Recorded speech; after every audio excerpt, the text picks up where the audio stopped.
예배자리에 나오신 모든 성도님들의 기도가 하나님께 상달되고 또 응답되시기를 축복합니다. 미국 하버드 대학교의 샬 탈벤 샤르라는 교수님이 그의 책 해피어라고 하는 책에서 행복의 원에 대한 이야기를 합니다. 행복이라고 하는 어떤 바운더리, 원이 있다라고 하는 거죠.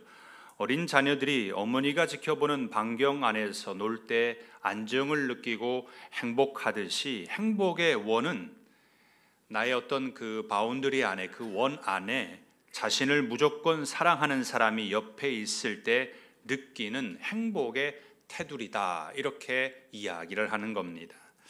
우리 스스로에게 물어본다면 성도님들에게는 행복의 원이 있으십니까? 나에게는 어떤 것이 행복의 원이라고 생각하십니까? 누군가 나를 일방적으로 사랑하고 지지하고 보호해 주는 행복의 원이 있다면 우리는 안심하고 살아갈 수 있을 것입니다. 세상 사람들에게 우리도 똑같이 어릴 적에 우리의 행복의 원은 부모님이었습니다. 부모님이 내 주위에 계실 때 우리가 안정감을 느끼게 되는 거죠. 그리고 우리가 성장하고 난 다음에는 사랑하는 사람과 결혼을 하죠. 그래서 아내가, 남편이 행복의 원이 되곤 합니다. 그리고 사랑하는 자녀를 낳으면 그 사랑하는 자녀가 우리에게 행복의 원이 되기도 합니다. 우리도 이런 행복의 원이 필요하고, 그리고 세상 사람들과 같이 이런 행복을 누리며 살아가고 있습니다. 하지만 믿음의 성도들에게 또 하나 아주 가장 중요한 행복의 원이 있습니다. 시편 121편 7절과 8절에 이렇게 말씀합니다. 여호와께서 너를 지켜 모든 환난을 면하게 하시며 또 내 영혼을 지키시리로다. 여호와께서 너의 출입을 지금부터 영원까지 지키시리로다. 하나님께서 우리를 복중에서부터 죽을 때까지 24시간 동안 우리를 지켜주십니다. 하나님이 세상을 창조하셨고 하나님의 형상대로 우리를 창조하시고 난 다음에 하신 말씀이 생육하고 번성하여 땅에 충만하라, 땅을 정복하고 땅을 다스려라, 이렇게 복을 주셨습니다. 하나님은 시편 말씀처럼 모든 환난을 면하게 하시고 우리의 영혼까지, 그리고 영원까지 우리를 지키시고 돌보아 주십니다. 그저 몇 시간 아니면 몇 달, 몇 년 이렇게 지키시는 것이 아닙니다. 우리에게는 하나님이 주시는 행복의 원이 있다라고 하는 사실을 기억하시기 바랍니다. 그래서 우리가 안정감 있게 살아가는 거죠.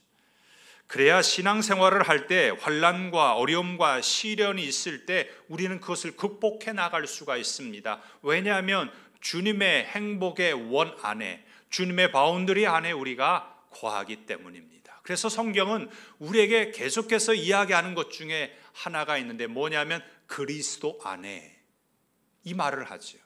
너희가 그리스도 안에 있어라. 예수님 안에 있어야 우리가 진정한 행복을 누리게 되는 줄 믿습니다.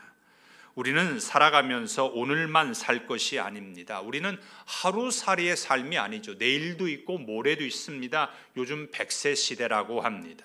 그래서 성경은 우리의 신앙생활을 경주에 비유해서 이야기합니다. 히브리서 12장 1절 말씀에 보면 이러므로 우리에게 구름같이 둘러싼 허다한 증인들이 있으니 모든 무거운 것과 얽매이기 쉬운 죄를 벗어버리고 인내로서 우리 앞에 당한 경주를 하며, 그랬습니다. 우리 앞에 있는 경주를 하는 거죠. 이것은 믿음의 경주, 신앙생활의 경주를 말합니다. 그런데 하나님께서 이 경주를 할 때 어떻게 하라고 말씀하시냐면 인내로서, 그랬습니다.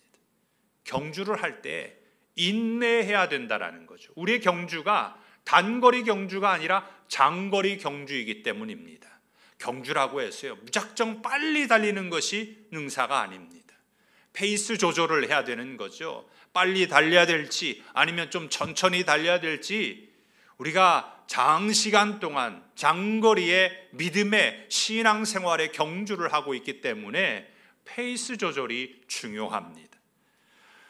빨리 처음부터 달리기 시작하면 결승점까지 도달하지 못하고 도중에 낙오될 수가 있습니다. 그래서 하나님은 인내하라 이렇게 말씀하십니다. 신앙생활이 복이 되는 것은 인내에 있습니다. 그러면 어떻게 해야 인내할 수 있을까요? 야고보서 1장 3절 말씀에 보면 이는 너희 믿음의 시련이 인내를 만들어내는 줄 너희가 알미라. 인내를 만드는 비결은 믿음의 시련에 있다 그랬습니다. 그냥 시련이 아니죠. 우리 신앙생활하면서 믿음을 지키기 위하여서 당하는 여러 가지의 시련들, 아픔들이 있다라는 겁니다. 하나님이 말씀하신 이 인내가 만들어집니다. 왜 진주가 만들어질 때 그러잖아요. 그 조개 안에다가 상처를 내죠. 그러면 거기에서 분비물이 나와가지고 진주가 만들어집니다. 그냥 진주가 만들어지지 않는 거예요. 믿음의 삶이 때로 시련이 있지만 그곳에 하나님이 주신 숨겨진 인내라고 하는 보물이 있습니다. 우리는 이것을 찾아야 합니다. 누구나 시련을 겪고 싶어 하는 사람은 없습니다. 하지만 보물은 그냥 얻어지지 않습니다. 우리의 신앙생활 속에 인내라고 하는 복이 필요합니다. 이 인내 복을 우리 모두 다 받으시고 신앙생활 하시기를 축복합니다. 복되다라고 말씀하는데요, 첫 번째는 기다리기 때문입니다. 우리가 복된다라고 하는 것은 우리가 참고 인내하고 기다림이 있기 때문에 그렇습니다. 사람들은 기다리는 것보다 지금 당장 빨리 뭔가 이루어지기를 원합니다. 그러죠? 뭔가 해도 우리나라 사람들은 그러잖아요. 빨리빨리. 우리나라 사람의 특징 중에 하나가 빨리빨리라고 하지 않습니까? 하지만 하나님이 주시는 복은 기다림이 있어야 합니다. 기다리지 않고 받을 수가 없는 거예요. 그래서 오늘 7절에 이렇게 말씀합니다. 그러므로 형제들아 주께서 강림하시기까지 길이 참으라. 보라 농부가 땅에서 나는 귀한 열매를 바라고 길이 참아 이른 비와 늦은 비를 기다리나니 그랬어요. 팔레스타인에는요, 내리는 비가 두 종류의 비가 있습니다. 우리는 봄에 비가 와서 씨를 뿌리죠. 하지만 팔레스타인은 가을에 씨를 뿌리고 씨가 싹이 나기는 시작하는 10월 말과 11월 초에 이른 비가 내립니다. 오늘 본문의 말씀에 보면요, 이 이른 비와 늦은 비에 대해서 공동 번역 성경에서는 이른 비를 가을비라고 말합니다. 늦은 비를 봄비라고 이야기해주고 있습니다. 농부는 자신이 밭에 뿌린 씨가 귀한 열매를 맺기 위해서 가장 중요한 것은 이른 비와 늦은 비가 있어야 한다라고 말합니다. 하지만 농부가 할 수 있는 것은 뭐예요? 기다려야 합니다. 농부가 비를 내리게 할 수 있는 게 아니에요. 하나님이 비를 주셔야 합니다. 비가 오는 것은 자신의 능력 밖에 있는 거죠. 야고보는 이런 농부의 인내와 기다림을 이야기하면서 주의 강림의 날을 인내하면서 기다려야 한다 이렇게 이야기합니다. 농부의 마음대로요, 수확의 시기를 자신이 마음대로 정할 수 없습니다. 이처럼 예수님의 오심도 내 마음대로 할 수 있는 일이 아닙니다. 우리의 신앙생활이 복이 되는 이유는 다른 것이 아니라 예수님의 오심을 기다리기 때문입니다. 그래서 길이 참으라라고 오늘 성경은 우리에게 말씀해 주고 있습니다. 경쟁이 심한 사회에서 사는 사람에게는요, 이 기다림이라고 하는 것이 지루한 것이고 못난 사람이나 하는 방법으로 여겨지기 쉽습니다. 언제까지 기다립니까? 이렇게 넋두리를 하죠. 도대체 얼마나 더 기다려야 됩니까? 이렇게 말합니다. 하지만 기다림은 신앙생활의 양식입니다. 아브라함은요, 아들 이삭을 얻기 위해서 25년을 기다려야 했습니다. 다윗이 어린 소년이었을 때 기름 부음을 받았지만 그가 30세가 되었을 때야 비로소 유다 지파의 왕이 될 수 있었고, 더 7년 6개월을 기다린 후에야 통일 왕국을 이루어서 이스라엘의 왕이 될 수가 있었습니다. 안나라고 하는 여인은 예수님을 만나기 위해서 기다렸어요. 누가복음 2장 37절 38절에 이렇게 말씀합니다. 과부가 되고 84세가 되었더라. 이 사람이 성전을 떠나지 아니하고 주야로 금식하며 기도함으로 섬기더니 마침 이때에 나와서 하나님께 감사하고 예루살렘의 속량을 바라는 모든 사람에게 그에 대하여 말하니라. 안나가 84세가 되는 동안 예수님이 오는 것을 할 수 있었던 것은 기다리는 밖에 없었습니다. 그리스도인에게 기다림은 신앙의 삶입니다. 기다림이 지치고 힘없는 지루하고 하는 그러한 사람의 선택지가 아니라 기쁨을 성취하는 길입니다. 기다림이라고 하는 것을 세상 사람이 봤을 때는 그냥 허송세월 보내는 것만 같이 보입니다. 지루한 것으로 보여요. 아무것도 안 하고 있는 것처럼 보입니다. 하지만 그 기다림을 통하여서 우리는 기쁨의 성취를 맛보게 되는 줄 믿습니다. 이것을 깨달을 수 있는 사람이 오직 하나님이 살아계심을 믿는 사람입니다. 기다림이 복이라고 하는 것을 믿으시기 바랍니다. 당시 그리스도인들은요, 예수님이 금방 오실 거라고 생각했어요. 하지만 그런 생각은 어떤 생각이에요? 사람의 생각입니다.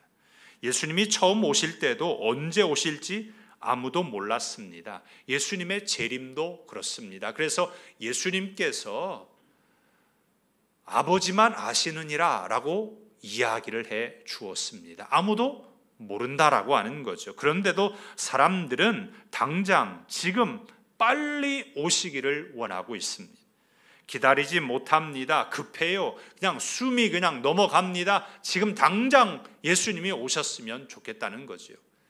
그런데요, 한편으로 또 보면요, 오늘날 사람들이요, 예수님 좀만 있다가 오세요, 그렇게 말하기도 한다고 해요.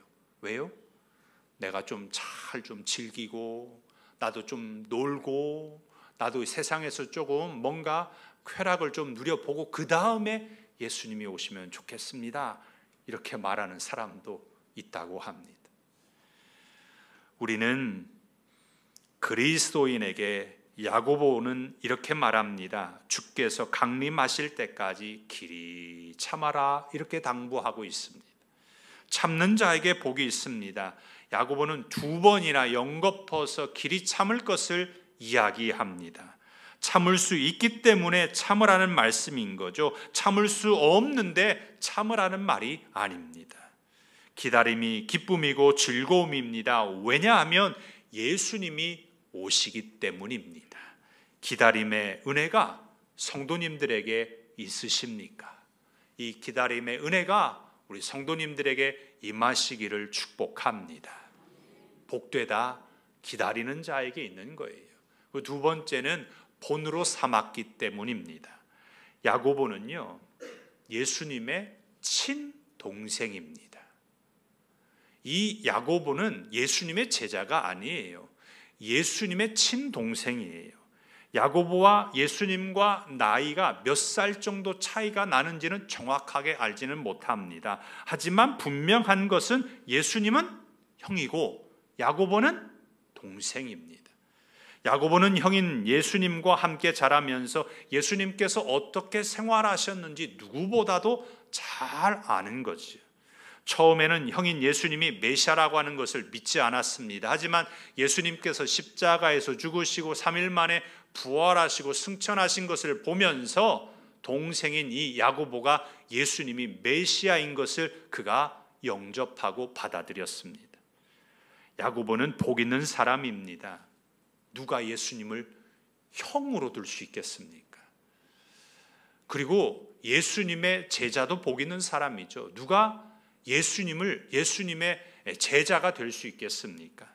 예수님의 제자, 예수님의 동생이 된다는 것은 세상이 줄 수 없는 복입니다. 야고보는요, 예수님을 본으로 삼고 사도로서 고난 중에 있는 그리스도인들에게 지금 편지를 쓰고 있는 거죠.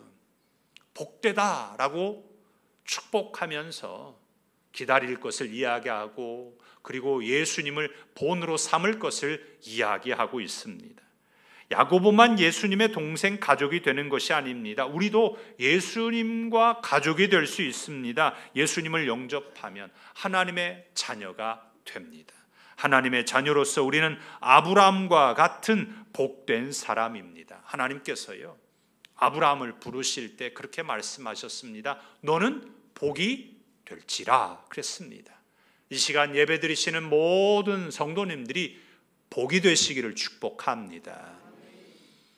아브라함도 오래 참아 복 있는 사람이 되었어요. 10절에 이렇게 말씀합니다. 형제들아, 주의 이름으로 말한 선지자들을 고난과 오래 참음의 본으로 삼으라. 우리가 본으로 삼아야 할 것은 주의 이름으로 복음을 전했던, 그리고 고난과 또 오래 참았던 선지자들이고 예수님을 본받아야 합니다. 바울이 빌립보 교회 성도들에게 편지하면서도 이렇게 말씀합니다. 빌립보서 3장 17절 말씀에 보면, 형제들아, 너희는 함께 나를 본받으라. 그리고 너희가 우리를 본받은 것처럼 그와 같이 행하는 자들을 눈여겨보라. 인내하는 신앙생활을 하는 것을 본받으라는 거죠. 바울은 자기 자신과 믿음의 동역자들을 본받으라고 말한 것은 예수님을 본인이 본받았기 때문입니다. 우리는 누구를 본받아야 할까요? 우리는 누구를 닮아야 할까요? 성경은 본으로 삼아라, 본받아라 이야기하는 것은 필요하기 때문에 그렇습니다. 굳이 본받지 않아도 된다라고 하면 본받으라고 말을 하지 않을 겁니다. 하지만 본받는 것이 필요하다라는 거죠. 본으로 삼으라고 말씀합니다. 하지만 우리는 복된 사람으로서 세상을 본받는 사람이 아니라 예수님을 본받는 사람입니다. 우리를 그리스도인 이렇게 부르죠. 사도행전에 보면 이방인 곳에 세웠던 안디옥에 교회가 세워졌고, 예수 믿는 사람들을 보면서 안디옥에 살고 있는 예수 믿지 않는 사람들이 예수님의 사랑과 섬김과 나눔의 삶을 보면서 야, 그리스도인이다 이렇게 처음 이야기하게 되었습니다. 그리스도인은요, 예수님을 닮은 사람입니다. 우리의 신앙은 분명한 대상이 있죠. 우리의 신앙의 대상은 예수님입니다. 우리는 예수님을 믿기 때문에 예수님을 본받아야 합니다. 그리고 예수님을 본받은 사람 중에 주의 이름으로 말하는 선지자들, 믿음의 사람들을 닮을 수 있습니다. 예수님을 본받은 사람과 믿음의 사람을 닮는 것은 모두 다 예수님을 대상으로 삼고 있기 때문에 그렇습니다. 어떻게 우리의 신앙생활이 복된 삶이 될 수 있을까요? 우리의 삶이 정말 복된 삶이 되어야 되지 않겠습니까? 이것은 닮아야 할 것을 닮고 본받아야 할 것을 본받을 때에 우리는 정말 복 있는 신앙생활을 할 수 있습니다. 하지만 본받지 말아야 할 것이 있습니다. 그것은 뭐냐면 경건의 모양은 있으나 경건의 능력은 부인하는 사람을 절대로 본받으면 안 됩니다. 겉으로는 경건합니다. 예수님을 믿는 것처럼 보입니다. 그런데 경건의 능력을 부인해요. 이런 사람은 복된 신앙생활을 할 수가 없습니다. 겉모습만 그렇게 흉내내고 있는 것이지요. 성도의 신앙생활은 경건의 능력을 믿고 본받아 신앙생활해야 합니다. 경건의 능력을 믿으십니까? 그 경건의 능력을 믿으시면 경건의 능력대로 신앙생활 하시기를 바랍니다. 그러면 반드시 그곳에 하나님이 주시는 복이 임하게 될 줄 믿습니다. 복되다 기다려야 돼요. 본으로 삼아야 합니다. 그리고 세 번째는 인내했기 때문입니다. 우리의 신앙생활이 복된 신앙생활이 되기 위해서는 경건의 삶을요, 오늘까지만 하고 끝나는 것이 아니라 끝까지 인내하는 신앙생활의 삶을 살아야 합니다. 인내 없이 복이 없습니다. 신앙생활에 필요한 것은 인내입니다. 그래서 11절에 이렇게 말씀합니다. 보라, 인내하는 자를 우리가 복되다 하나니 너희가 욥의 인내를 들었고 주께서 주신 결말을 보았거니와 주는 가장 자비하시고 긍휼히 여기시는 이시니이다. 예수님께서 만약에요 십자가에서 죽으시고 그걸로 끝나버렸다면, 부활하지 아니했다면 복이 될 수 없습니다. 우리의 생활이, 신앙생활이 복되는 것은 예수님께서 십자가의 고난과 또 시련을 이겨내시고 부활하셨기 때문입니다. 그래서 우리도 인내하는 거죠. 야고보는 크게 두 가지를 이야기하는데, 첫 번째 사람이 누구냐면 욥의 인내를 이야기합니다. 욥은 사단이 생각했던 것처럼 하나님을 부인하고 떠나지 않았어요. 아내마저 하나님을 욕하고 죽으라고 이야기했지만 욥은 하나님을 부인하지 않았습니다. 얼마나 힘들었겠습니까? 자신의 몸에 피고름이 나는 상황에서도 하나님을 믿었습니다. 욥이 대충 하나님을 믿었다면 아마도 벌을 받아서 그런가 보다 이렇게 생각할 수 있지만 욥은 하나님을 잘 믿었어요. 얼마만큼 잘 믿었습니까? 사단이 시기할 정도로 잘 믿었습니다. 얼마나 시기했던지 그 욥을 죽이려고까지 한 거죠. 욥은 하지만 그 고난과 시련 속에서도 하나님께 복 받은 사람입니다. 다른 한 사람은 예수님입니다. 예수님은 공생의 3년 동안 하나님 나라 복음을 전했어요. 그런데 사두개인 바리새인들이 예수님의 가르침을 믿지 않았습니다. 예수님을 핍박하고 십자가에 못 박아 죽게 했습니다. 하지만 예수님은 사망으로 끝나지 않고 3일 만에 부활하셨습니다. 우리가 신앙생활을 할 때 복을 받을 수 있는 비결은 인내에 있습니다. 우리 성도님들은 인내하고 계십니까? 우리에게 인내가 필요합니다. 중간에 포기하지 마시고 끝까지 인내해야 됩니다. 인내를 즐긴다라는 말을 하게 되면 좀 말이 안 맞는 것 같습니다.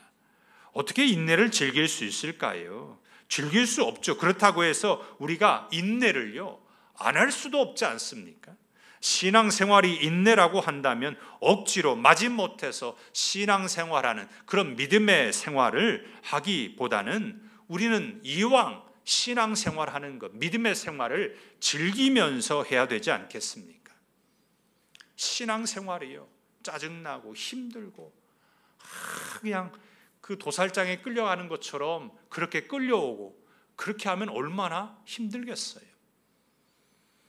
어렵죠. 사실 신앙생활 쉽지 않습니다. 하지만 좋아하는 것을 이길 사람이 없다라고 해요. 헬스장에 다니는 사람이요 운동을 참 좋아합니다. 가서 근력 운동을 이렇게 하지요. 근데 한 번은 이 사람이 헬스장에 가지 못하게 되었어요. 그래서 집안에서 운동을 하는데요 팔굽히기를 합니다. 스쿼트를 해요. 아령을 들고 운동을 해요. 땀이 뻘뻘 납니다. 그런데 이 사람의 표정에서는요 기쁨이 있어요. 운동을 하고 땀이 나고 힘들어 죽겠는데 이 사람에게는 기분이 좋아집니다. 몸에 근력이 생기고 엔돌핀의 느낌이 있습니다. 운동을 좋아하고 즐기는 사람은 그것을 즐긴다고 하지 않습니까? 우리의 신앙생활이 그래야 합니다. 고난과 시련이 있을 때 인내하는 그 순간 우리에게는 믿음의 근력이 생기게 되는 거죠. 그 믿음의 근력이 생기는 것을 느끼는 것을 좋아해야 되고 더 주님을 본받고 닮아가고 있다라는 생각에 우리는 기뻐할 수 있어야 합니다. 낙심하게 하고 인내하지 못하게 하는 것은 사단이 원하는 겁니다.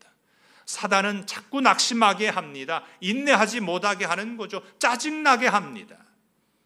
하지만 우리의 믿음의 생활이 그런 생활이 아니라 정말 기쁘고 즐거움의 아름다운 신앙생활이 되시기를 바랍니다. 환난은 연단을, 연단은 인내를, 인내는 소망을 이룬다 했습니다. 성도의 인내를 통해 소망이 이루어지시기를 축복합니다. 말씀을 맺고자 합니다. 신앙생활에는요 아주 많은 부분들이 있습니다. 그 중에서 인내는 굉장히 중요하고 필요합니다. 그래서 야고보는요 인내하는 사람을 복되다 이렇게 축복하고 있습니다. 예배드리는 성도들도 인내하셔서 복된 신앙생활이 되시기를 바랍니다. 복된 사람은요, 예수님을 기다릴 줄 압니다. 그리고 주님을 본으로 삼고 주님 닮은 삶으로 인내하면서 살아가는 사람입니다. 그 인내를 즐길 줄 압니다. 우리 옆에 계신 성도님들에게 한번 이야기해 보겠습니다. 복되다.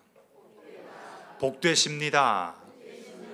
우리가 서로 이야기하고 또한 우리 또한도 서로 복되다라고 하는 소리를 들어야 합니다. 신앙생활이 복되어야 되지 않겠습니까? 우리는 축복의 통로입니다. 하나님이 주신 복을 온 세상에 흘려보내고 누리는 신앙생활이 되셔서 성도들이 가는 곳곳마다 하늘의 복과 땅의 복이 가득가득 임하시는 성도님들의 삶이 되시기를 예수님의 이름으로 축복합니다. 기도하겠습니다.